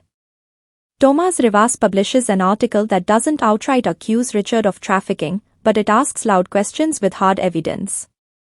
The town starts whispering. Colleagues stop returning calls. A judge recuses himself from a case Richard expected to win. Then Kane targets the Carter philanthropy. He exposes how the family's donations to Mount Horton weren't charity, they were leverage. He gets receipts showing the foundation funded the security contractor that curated evidence, suppressed complaints, and threatened students. Parents who once worshipped the Carters suddenly start looking at them like they're poison. And then Kane does the cruelest, smartass thing. He forces Richard to choose between saving his image and saving his son. Because while all this is happening, Ian is still in that hospital bed. Richard goes to the hospital and finally tries to see Ian without cameras, without staff, without anyone else. He sits by the bed and for the first time, he looks small. He whispers apologies Ian can't hear. He says, "I tried to protect you." And then Kane walks in. Kane stands in the doorway for a long second, watching Richard's hand on Ian's blanket. The lighting is harsh and unforgiving, making both men look older than they are. Richard turns, startled, and his face hardens defensively. "You did this," he accuses. Kane steps closer. I did what you taught me, he replies. I protected what matters to me. Richard stands, voice low and furious. You are using my son's face to destroy me, he hisses. Kane's eyes flick to Ian. No, he says. I'm using your lies to destroy you. His face is just the mirror you can't stand to look at. Richard tries to threaten Kane with legal action. Kane laughs once, short, humorless. You don't want court, he says. Court is where stories become permanent. That line is such a mafia boss way of speaking, but it also fits the show's obsession with narrative. Everyone has been controlling stories. Kane is now weaponizing permanence. Dr. Deveriuk schedules Ian's procedure, and the night before it happens, Kane sits alone in the hospital chapel. Candles flicker. The sound is soft, reverent. I didn't come here to save anyone, he says. Father Gabriel's voice is gentle but firm. That's what scares me, he answers. This is where I'm going to drop a personal confession as a viewer. I loved this drama, but I also had moments where it made me feel complicit. The revenge is staged with so much momentum and style that you catch yourself cheering, and then the show quietly reminds you there's a boy in a bed who can't consent to being the symbol for a war. That tension stuck in my throat in a way I genuinely respect. It takes guts to make something entertaining and still morally uncomfortable. The procedure episode is paced like a thriller. The hospital hallway becomes a battleground of silence, nurses moving briskly, fluorescent lights humming, machines wheeling past. Kane stands outside the door in that disposable blue gown and hairnet, which, side note, seeing a mafia boss in a hairnet is one of those images that shouldn't work but absolutely does. He looks ridiculous and devastated at the same time. His hands are clasped so tightly his fingers tremble. Elaine and Riley arrive, and their presence adds this complicated emotional static. Elaine's eyes are swollen like she's been crying for days. Riley looks like she hasn't slept since the lodge. They stand near Kane, not quite together, not quite separate. Kane doesn't acknowledge them at first. He just stares at the doors. Dr. Deveriuk comes out briefly and explains the risks again. Richard arrives late, furious, demanding to stop it, claiming he didn't authorize it. Dr. Deveriuk shuts him down cold. Your son needed help. Someone finally acted. Richard turns to Kane, eyes blazing. What are you? He spits. Kane's voice is low. I'm what you tried to erase, he replies. The doors close, and the show does something smart. It doesn't stay in the surgery. It stays in the waiting room, where power means nothing. The camera lingers on Kane's face as minutes stretch into hours, the music thinning to a faint, pulsing line like a heartbeat under glass. Riley tries to speak. Kane doesn't look at her. Elaine whispers, he didn't deserve this. Kane finally responds, voice rough. Neither did I, he says. And Elaine's face crumples, because for the first time she fully sees the other twin, the one who grew up without softness. While they wait, Marisol calls Kane with an update that pulls the plot forward without letting you breathe. Malcolm Morton has been indicted on embezzlement tied to the foundation. Vice Principal Hallberg is being investigated for evidence tampering. Celeste Kessler is lawyering up. The machine is collapsing. Kane closes his eyes briefly, like he can't even savor it. Good, he murmurs, and then, quieter, not good enough. That's the show's next hook in a nutshell. Even as Kane wins, his hunger doesn't shrink. It grows. When Dr. Deveriuk finally emerges, her face is unreadable. Kane stands so fast his chair scrapes the floor. She says the procedure went as expected, but the outcome will take time. She looks at Kane and adds, if you want him to have peace, you need to stop creating storms around him. Kane stares, jaw clenched, then nods once. You can tell he hears her. You can also tell he doesn't know how to obey. Back at school, the fallout becomes public chaos. Mount Houghton holds a crisis town hall, and this is one of the most satisfying sequences because the adults are finally forced to sit under the same flaws and cruelty they've inflicted on students. Parents pack the auditorium. Reporters stand in the back. Dr. Wexler tries to open with a speech about community, and she's drowned out by shouts. A scholarship parent stands up and yells that her son filed a complaint 2 years ago and nothing happened. Another parent demands to know why the rooftop door was left unsecured.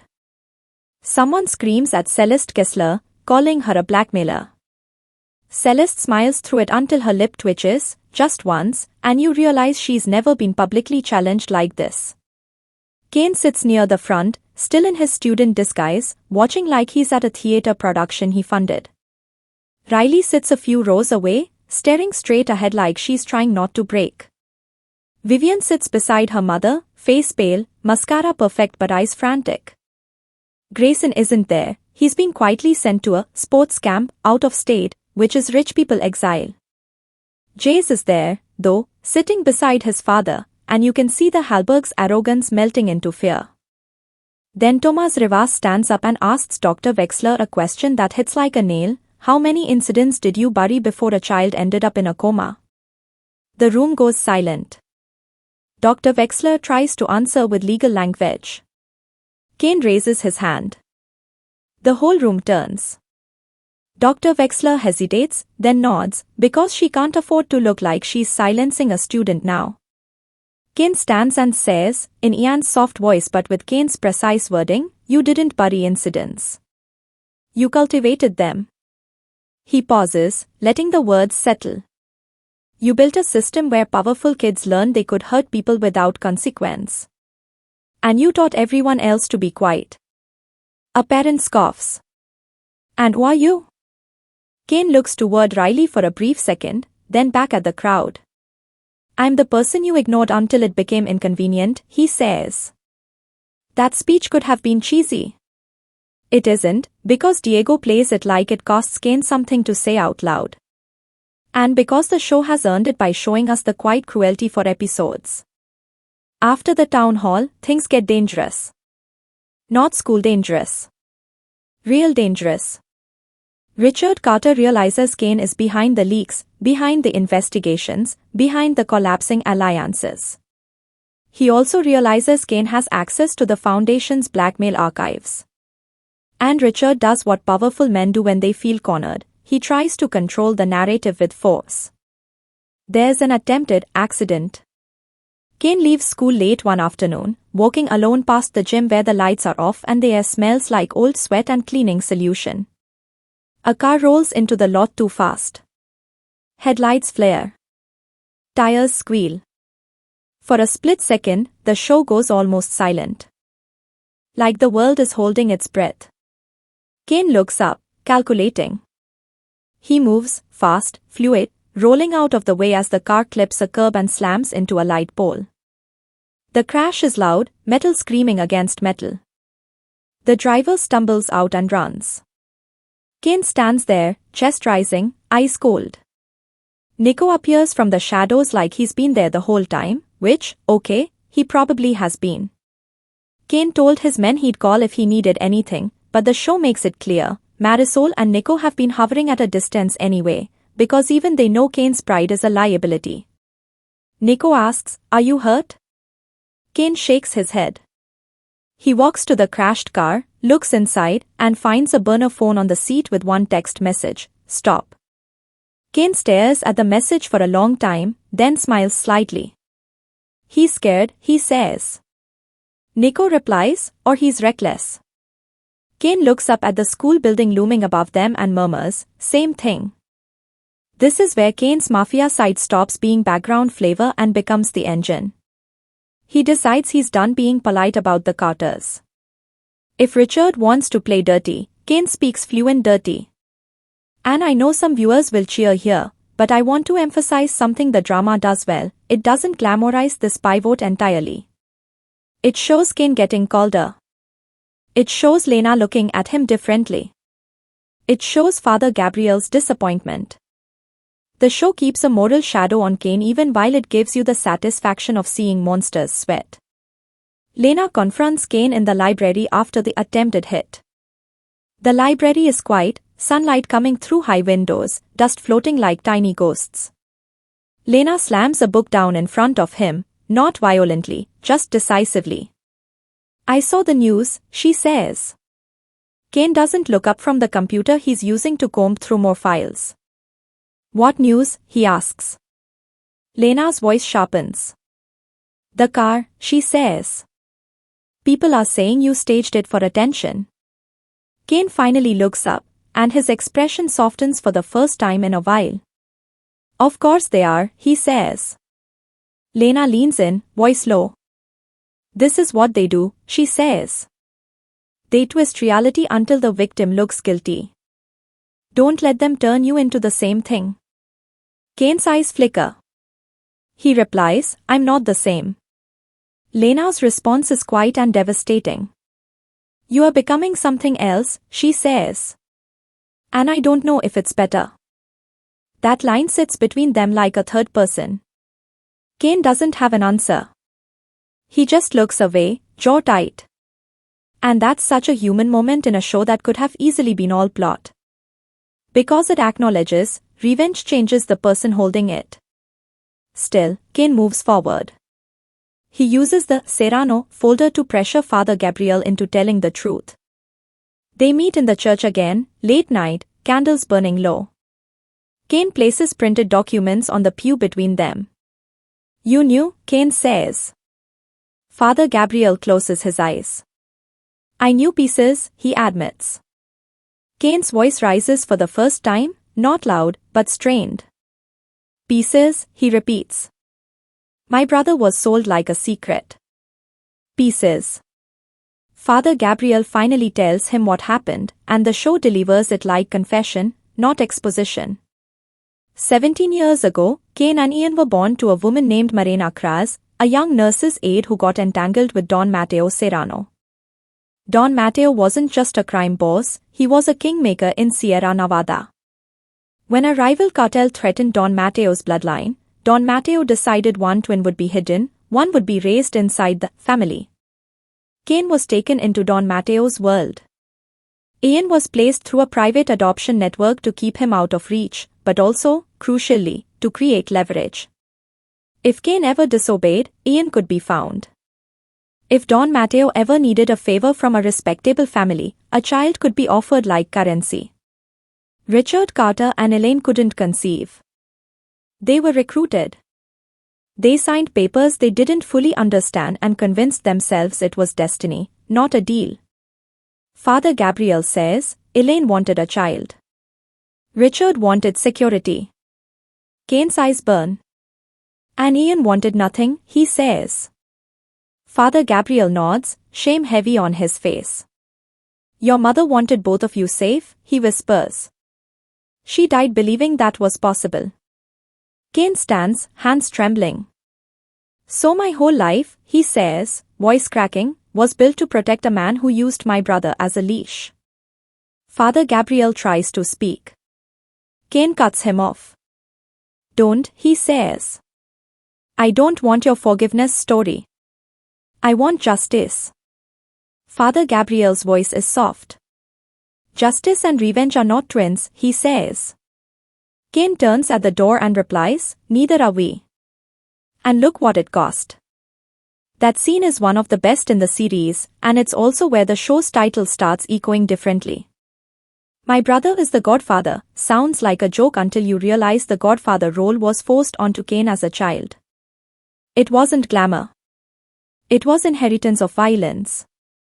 Armed with the truth, Kane stops treating Richard Carter like a stubborn father and starts treating him like a co-conspirator in a trafficking-adjacent power scheme. Which sounds intense, but the show earns it through the paper trail and the blackmail archives.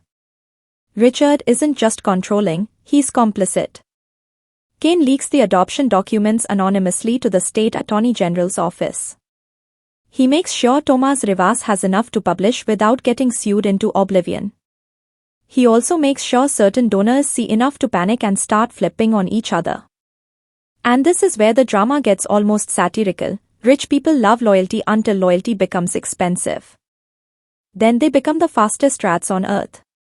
Celeste Kessler tries to negotiate with Kane, which is a scene I adored because it's two predators speaking different dialects. She corners Ian in the school's empty art room after hours, because of course it's the art room, dramatic lighting, canvases covered in sheets, shadows everywhere. Celeste is calm, smiling, voice like silk. "You've caused quite a mess," she says. Kane replies, "I learned from the best." Celeste tilts her head. "What do you want?" she asks. Kane steps closer. "Truth," he says. Celeste laughs softly. "Truth is expensive," she says. Kane's eyes narrow. "So is silence," he replies. Celeste offers to make the investigations disappear, to restore the Carters' reputation, to get Kane scholarship opportunities. She's bargaining like she's talking to an ambitious teenager. Kane lets her talk for a full minute, then says, "Did Vivian enjoy hurting him?" Celeste's smile falters. "Excuse me." Kane repeats, slower. "Did she enjoy it?" Celeste's eyes harden, and there it is, the real her. "Enjoyment is irrelevant," she says. "Power is what matters." Kane nods, as if he's confirmed something. "Good," he says. "Then you'll understand this." He plays an audio clip from the Foundation archive, Celeste on tape, discussing how to break scholarship students who threaten donor kids. Celeste's face goes pale. Kane leans in. "You built a cage," he says. "Now live in it." Celeste leaves the room shaking, and for the first time, the show lets you see an adult villain afraid. It's satisfying, but it also deepens the theme: power hates exposure more than it hates anything. Vivian, meanwhile, finally cracks in a way that feels psychologically accurate. She doesn't crack into remorse. She cracks into desperation. She confronts Kane in the girls' bathroom, mirrors, harsh light, echoing tiles, perfect place for truth to bounce around. Vivian blocks the door and hisses, "What are you?" Kane washes his hands calmly, like he has all the time in the world. "Someone who remembers," he says, and the line stings because Ian doesn't remember, but Kane does enough for both of them. Vivian's voice trembles. "If you ruin my mother, you ruin me," she says. Kane dries his hands slowly. "You ruined him," he replies. Vivian's eyes flare with rage. "He deserved it," she spits. And then she says the thing that reveals her entire moral rot: he was easy. Kane's face goes very still. He steps toward her until she presses back against the sinks. He doesn't touch her. He doesn't need to. His voice drops to a whisper that feels like a threat and a prophecy. "Easy doesn't mean acceptable," he says. "It means you are weak." Vivian tries to slap him. Kane catches her wrist midair without even looking, like muscle memory. He releases it immediately, almost politely. Vivian staggers back, shocked. Kane looks at her in the mirror rather than directly. "Go," he says. Vivian runs. And this is where the show is sneaky. It makes you think the teenagers are the final boss, but they're not. They're symptoms. The adults are the disease. Richard Carter makes his final play in the mid to late stretch. He tries to turn Kane against Ian. He hires a private investigator who digs into Kane's criminal background.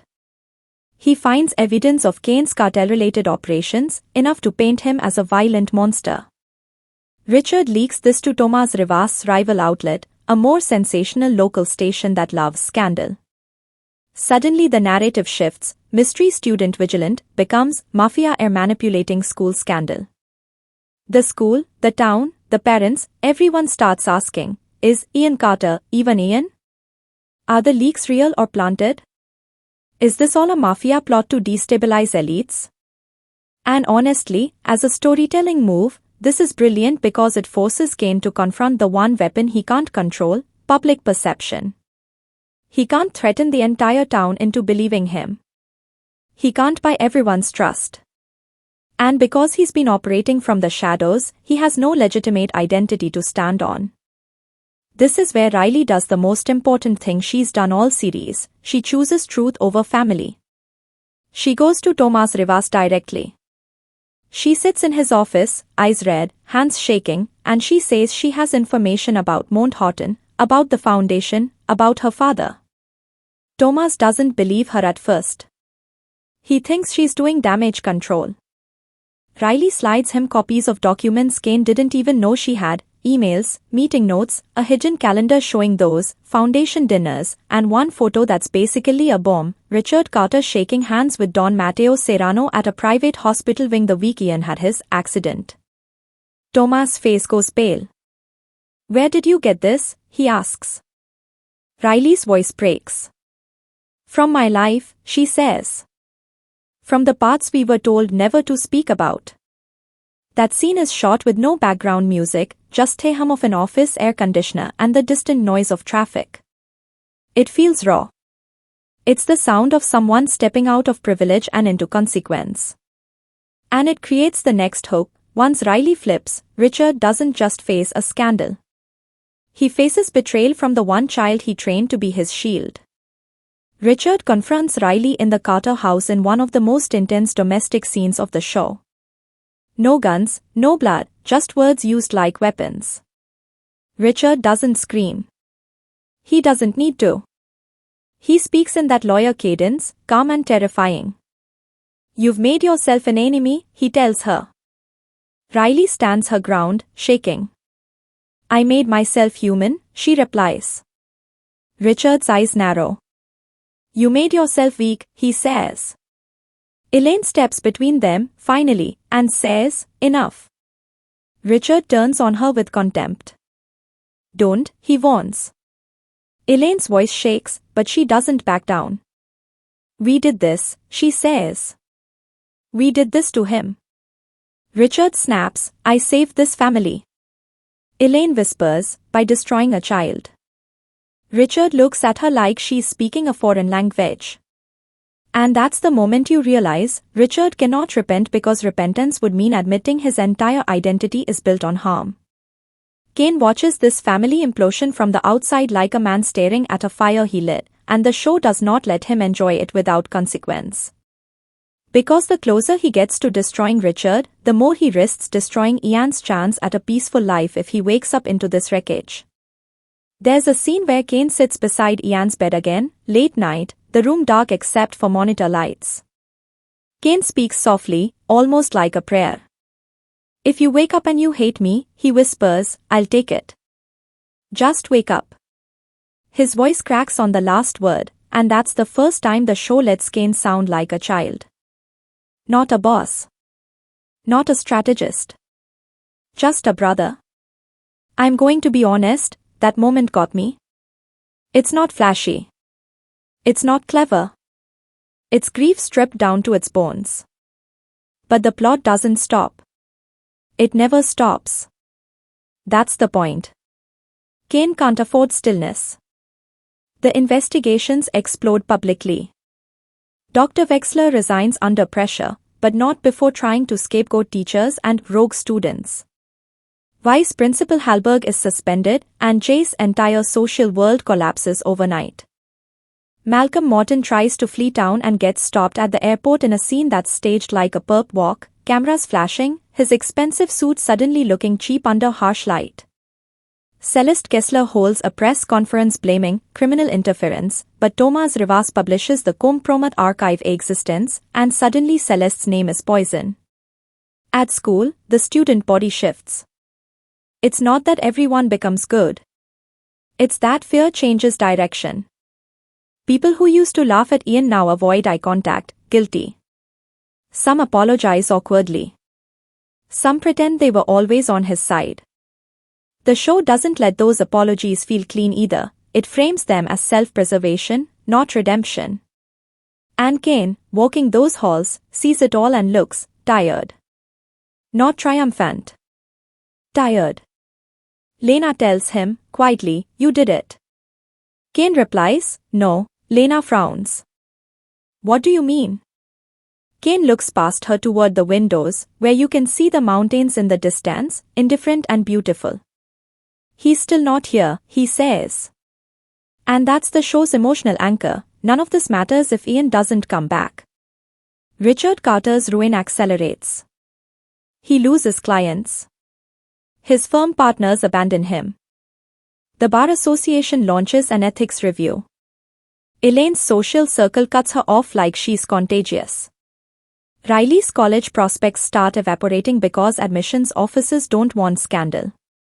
And here's where the drama gets its most painful irony. The punishment hits everyone, including the people who are trying to do better now. Riley pays a price for flipping, and the show doesn't romanticize it. She becomes a pariah. Students whisper. Parents blare. Someone vandalizes her car with the word traitor. Elaine gets anonymous calls telling her to control your daughter. Richard's anger turns colder, more calculating. Kane offers Riley protection, but not in a tender way. In a mafia way. He tells Nico to keep an eye on her from a distance. Riley notices the black car sometimes and realizes what it is. She confronts Kane in the hallway and says, "I don't want your men following me." Kane replies, "Then don't make yourself easy to kill." Riley's face tightens. "Is that what this is now?" she asks. "Life and death." Kane looks at her like she's finally catching up. "It always was," he says. That line is chilling because it's true. The show has been hinting since the beginning that the school drama is just the surface of a deeper power ecosystem. Now the surface has cracked.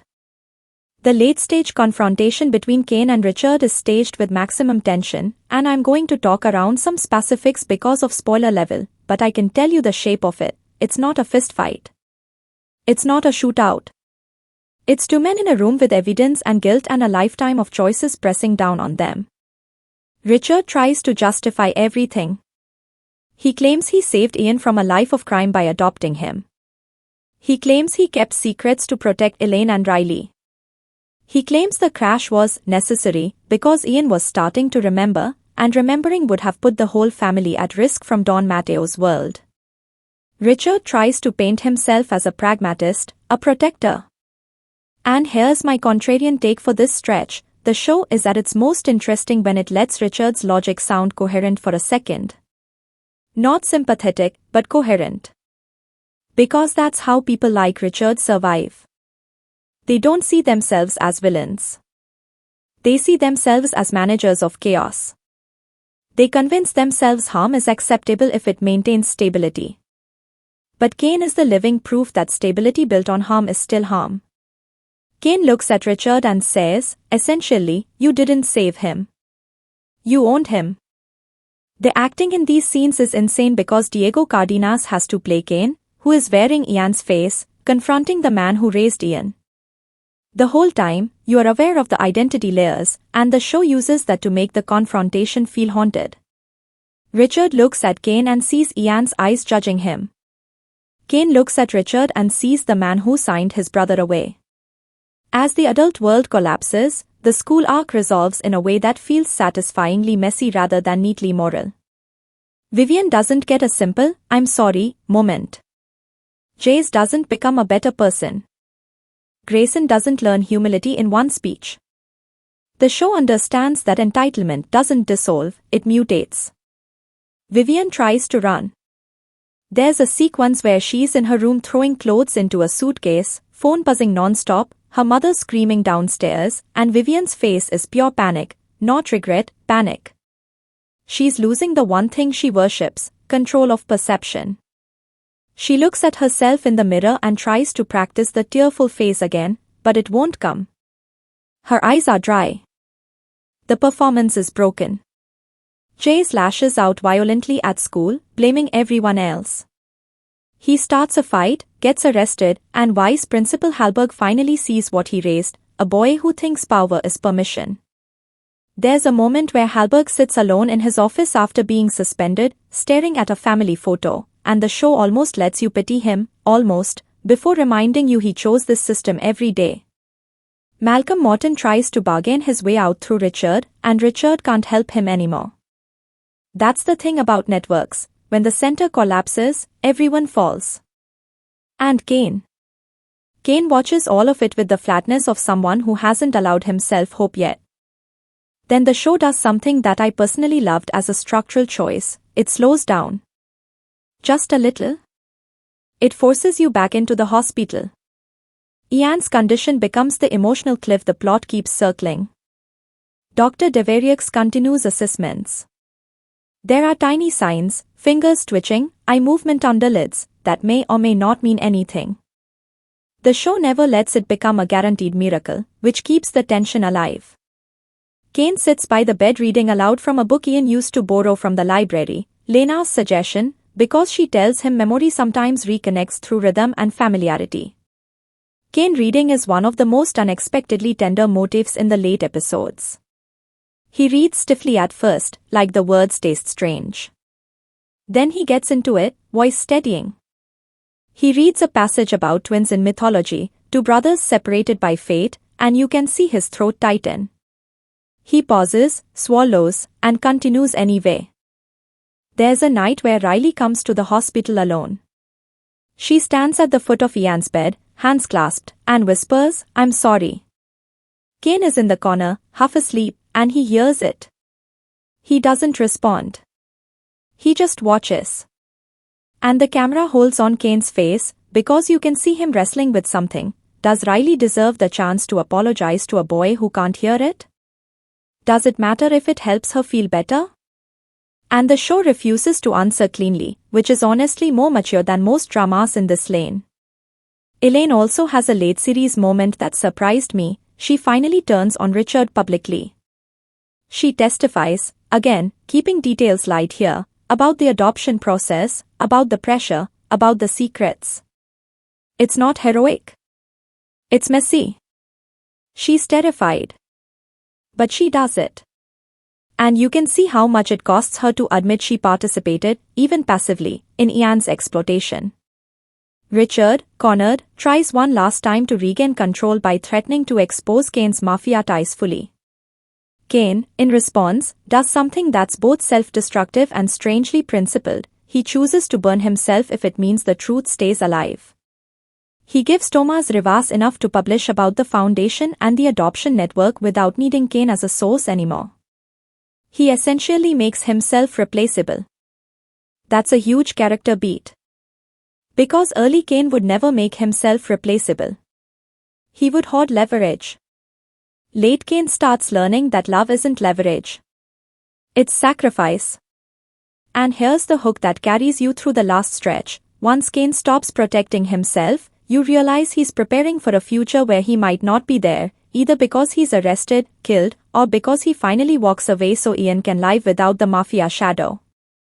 The show keeps tightening the emotional screws until you hit the late episode sequence that I won't fully spoil, but I'll describe the feeling. It's the moment the wars converge. The school, the Carters, the foundation, Kane's mafia world, all of it slams into one timeline. People who thought they were untouchable discover they're not. People who thought they were victims realize they have choices. People who hid behind institutions get dragged into light. And yes, the drama delivers on the title's promise. Kane's ruthlessness becomes a force that reshapes everything around him. But it also delivers on something quieter. Kane starts to understand that protecting Ian isn't the same as avenging him. In the final episodes, the show's best work is the relationship dynamics, not the plot fireworks. Kane and Lena have a late conversation that feels like the show speaking directly to the audience's moral hangover. They sit on the school rooftop, same place as Ian's worst moment, at sunset. The sky is orange, the wine softer. Lena says, "Do you ever think about what Ian would want?" Kane stares at the horizon. "He doesn't know what he wants," he says.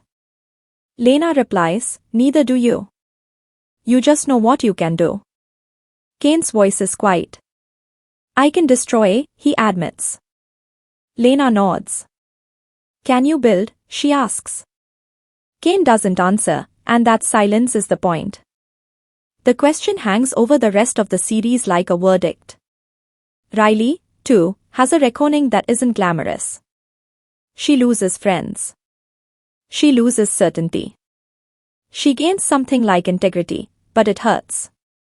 There's a scene where she sits alone in the student council office, taking down her own posters, peeling tape off walls, and the sound design amplifies the ripping noise like it's skin being pulled. She whispers to herself, "What did we do?" And you realize she's finally asking it without trying to dodge the answer. Richard's downfall is staged with the kind of inevitability that feels almost biblical. He tries to argue his way out, threaten his way out, charm his way out. None of it works once the truth has momentum. The show doesn't make it a single, gotcha moment, it makes it erosion. Power dissolving. Allies vanishing. Reputation rotting from the inside. And through all of it, Kane keeps returning to that hospital room like it's the only place where he can't lie. Because Kane can dominate a school, topple a foundation, ruin a family, but he can't force a miracle. He can only wait and hope, which for a man like Kane is basically torture. Now, because I'm staying moderate on spoilers, I'm not going to walk you through the exact final beats of how the series resolves every legal thread, who ends up in cuffs, who walks away with what, and what specific last-minute revelations land in the final hour. But I can tell you this, the show pays off the central emotional promise. The brothers' separation isn't just a tragic backstory, it becomes the emotional engine of the ending. And the drama does deliver a late-stage turn that feels like the universe exhaling after holding its breath for 16 episodes. And when that miracle arrives, because yes, it does, the show treats it not like a fairy tale but like a second chance with scars attached. It doesn't pretend waking up fixes what happened. It treats survival as the beginning of a different fight, identity, forgiveness, and whether you can live after becoming someone else. That's why my hermano El Padrino worked for me so hard. It's not just, mafia boss gets revenge at a school, although, sure, that's the hook that gets you in the door. It's a story about what happens when a person becomes a symbol against their will, and what happens when love turns into obsession because grief has nowhere else to go. If I have critiques, they're mostly about tonal balance in a couple late episodes.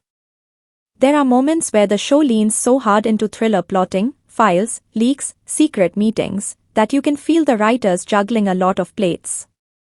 A few side characters, like Dr. Wexler, get less interiority than I wanted once the bigger villains take over the screen.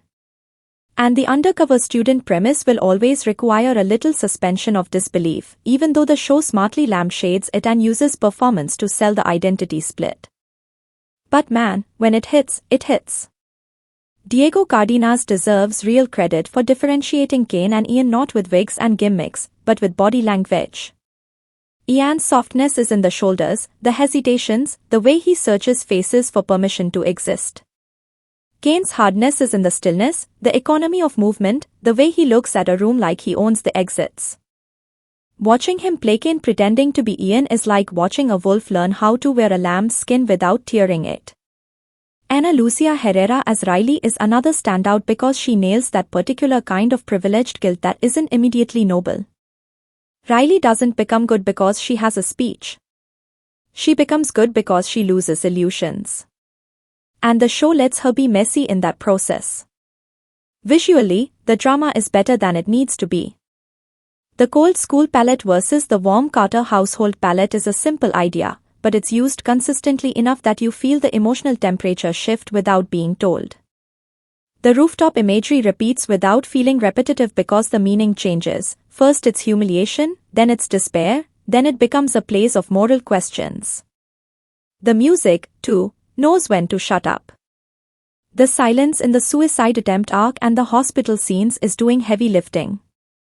Thematically, the show is basically screaming about systems.